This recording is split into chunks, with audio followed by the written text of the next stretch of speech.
আপনারা জানেন বাংলাদেশের এক অনবদ্য জনপদ হচ্ছে বৃহত্তর ময়মনসিংহ।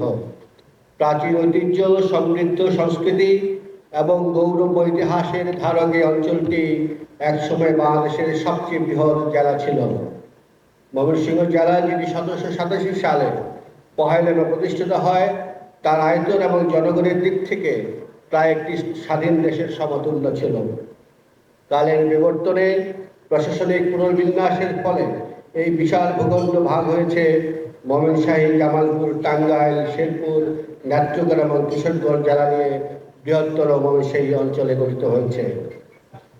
আপনারা জানেন বৃহত্তর ময়মনসিংহের মানুষ ব্রিটিশ বিরোধী আন্দোলন, ভাষা আন্দোলন এবং 1971-এর মহান মুক্তিযুদ্ধে দেশের নেতৃত্ব দেওয়া সহ সর্বক্ষেত্রে অগ্রণী ভূমিকা রেখেছে। ময়মনসিংহ প্রাচীনকাল থেকেই শিল্প, সাহিত্য এবং সংস্কৃতির চর্চার একটি গুরুত্বপূর্ণ কেন্দ্র হিসেবে প্রতিষ্ঠিত ছিল।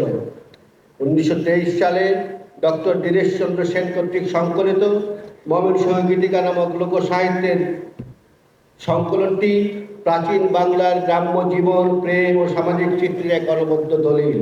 আপনারা জানেন শিল্পাচার্য জয়নুল আবেদিন, কাজী নজরুল ইসলাম, সত্যজিৎ রায়ের মতো কিংবদন্তি শিল্পী, বুদ্ধিজীবীরা এই অঞ্চলের সাথে যুক্ত ছিলেন।